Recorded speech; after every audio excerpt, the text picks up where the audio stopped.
Green Salutations, Eddie here. Welcome back to my channel, and welcome back to another series of novels that I want to read. The previous episode was about witches and magic and whatnot, so today is going to be kind of in that same realm, but with supernatural and paranormal. I love anything supernatural. I really love, supernatural like stories and paranormal stories, and I see a lot of books categorized as both, but and I thought about doing, one paranormal video and one supernatural video, but today I'm going to watch them together. I can't really tell a difference between either one, so anyways, let's get right into it. If you guys have read any of these books I'm going to be mentioning in this video, please let me know down below. I will not be providing any synopsises of these books because there's a lot of books to get through, and I don't want to make this a 40-minute video, so just putting that out there. The first two books are by Maggie Stiefvater, and the first one is called Down the Hawk, which is a spin-off series to the Raven Boys, and I already talked about this before in my Let's React to the cover reveal of Mr. Impossible. That's the sequel. And this one follows the character Ronan, and I love Ronan. I think he was a very interesting character. I'm going to take off my glasses because you'll see the glare. I think it's a very interesting character, and I'm really glad that we're back into the world of the Raven cycle. I love the Raven cycle so much, and I'm really sad that I have not read the sequel yet, or the spin-off series yet. I'm stupid. And the next one is All the Crooked Saints, which is a standalone novel. I think it's also a really interesting storyline too. So I am interested in this. Strange now to see like standalone supernatural stories and young adult literature or standalone paranormal stories, but I'm glad we're getting more of that. The next one is a debut, and that's Cemetery Boys by Aiden Thomas. And Aiden Thomas, I followed their Instagram, and they just seem like the sweetest person ever. And you could tell that they love their story. And this is a Latin LGBTQ paranormal supernatural story, and I cannot wait to get into this book. If this is a series or beginning of a series, I'm not sure. But I heard that for fans of the Raven Boys, which I love, obviously, as I said before, I would love this book. And so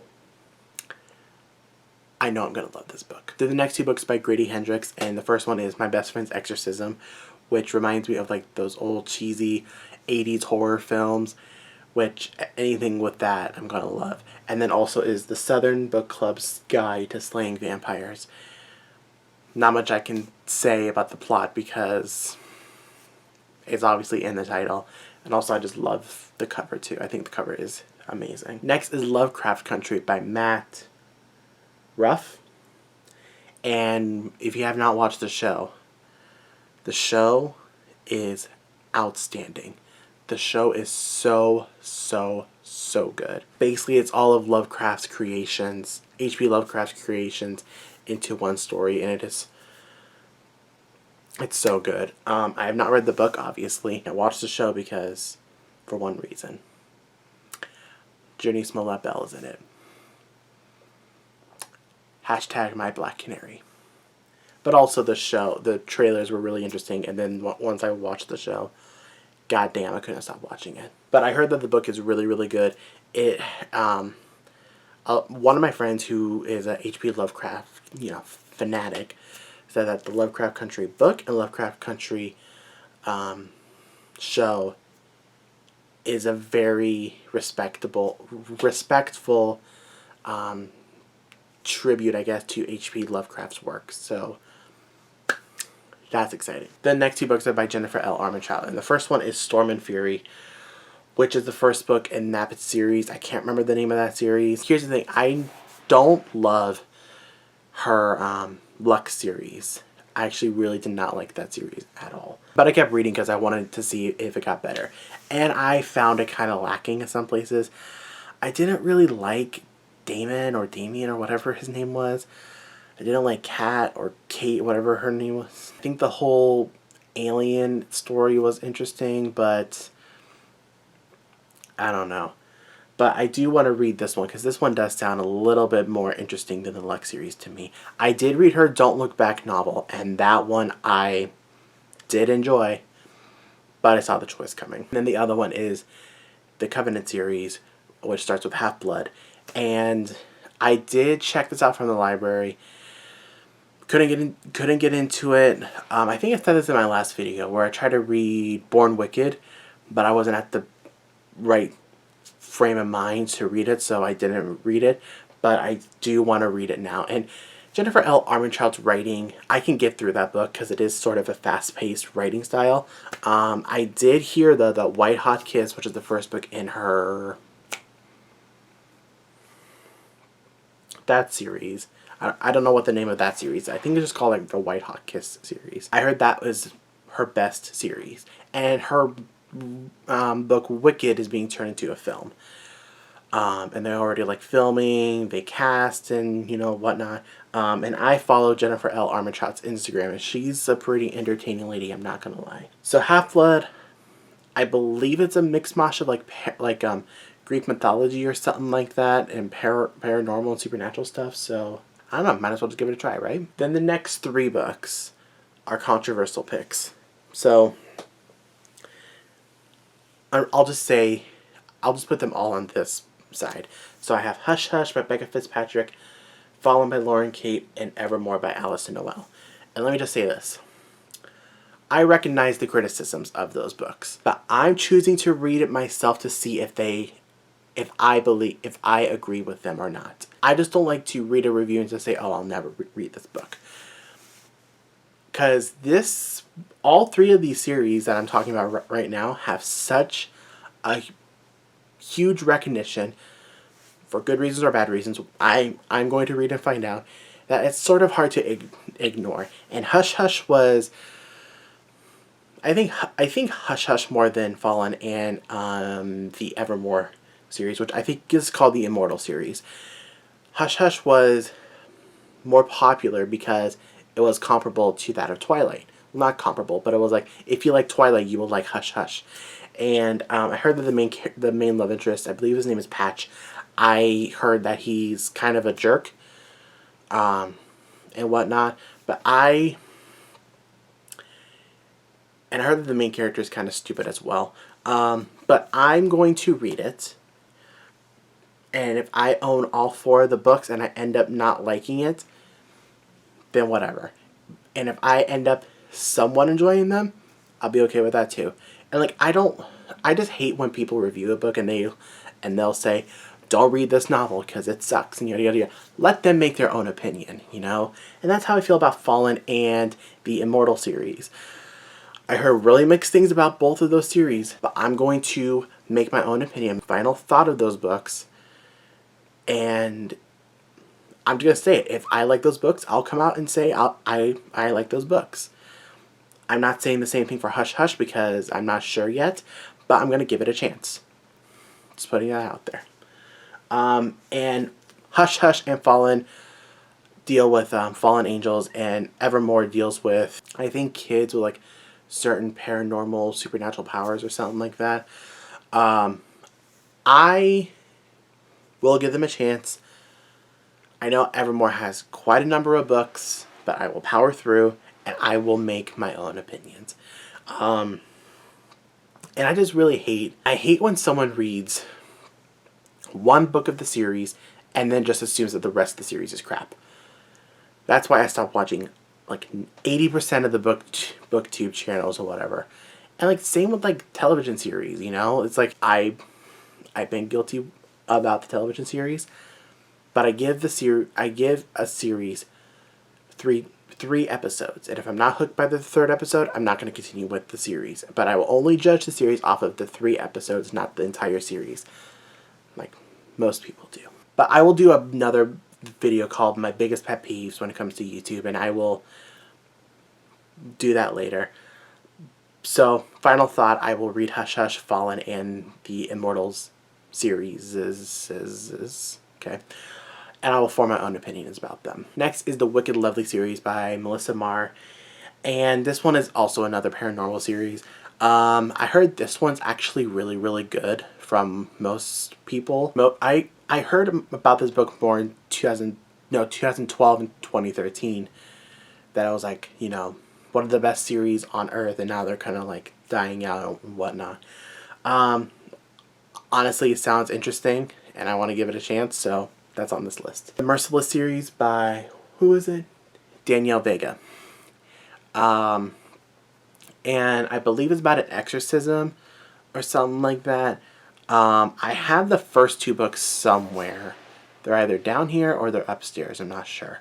I heard they are really interesting books, really terrifying books, and I'm excited for that.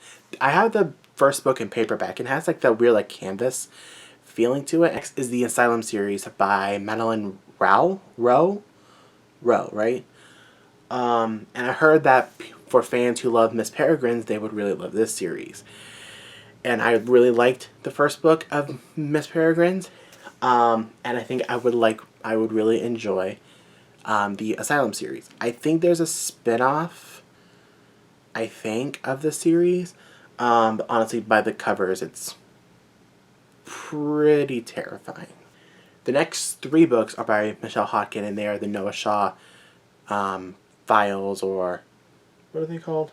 The Shaw Confessions, excuse me. And this is a spin-off series off of one of my favorite series, the Mara Diary series. And this one follows Noah Shaw from that series. And so it begins with the becoming of Noah Shaw, the reckoning of Noah Shaw, and the last confessions of Mara Dyer and Noah Shaw. And this is a...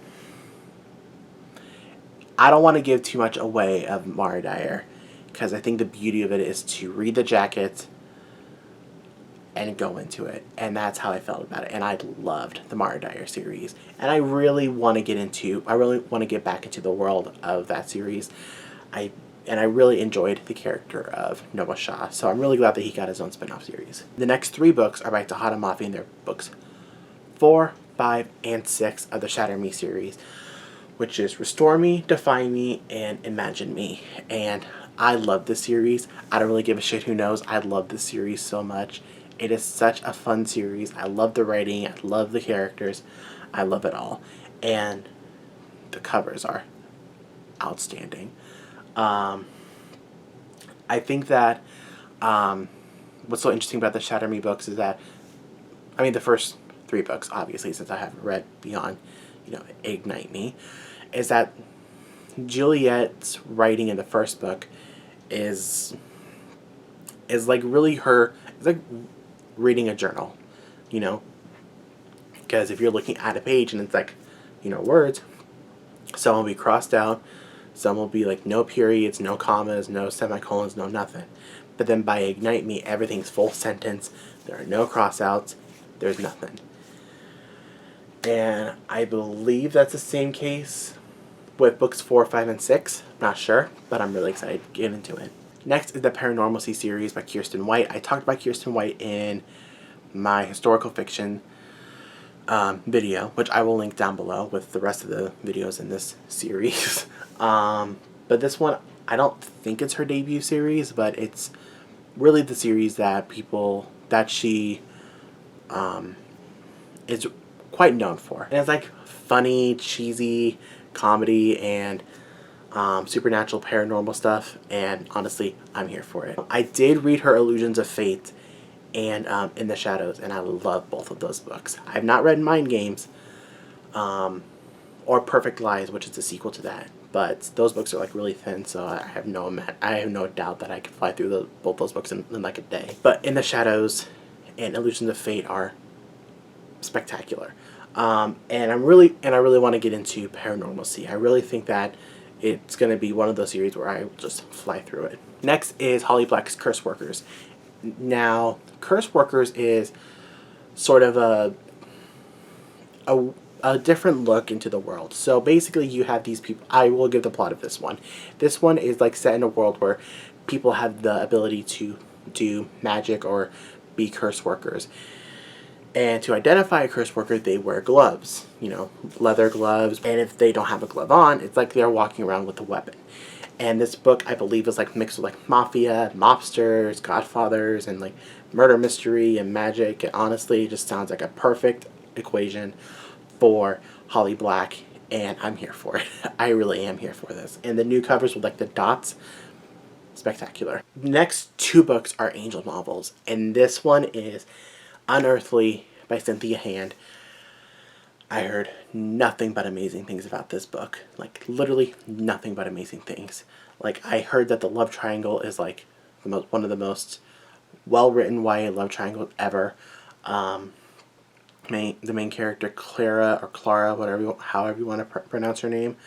I've been told that she's a really good lead, and I just heard that this is a really, really, really well done series and really well thought out and really well researched novel. So I'm excited for that one. Next is Courtney Allison Moulton's Angel Fire. It's like Buffy the Vampire Slayer, but with angels. I heard a little bit about this book, but not a lot.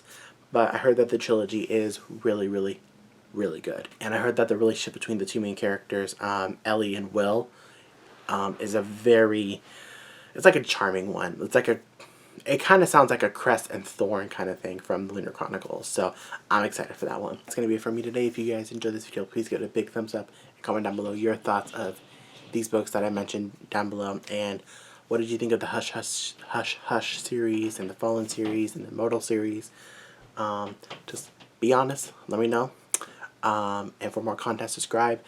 And I hope you guys are having a safe day and a safe afternoon or safe evening wherever you guys are at and whatever time you guys are watching this. And I will see you guys soon in the next video.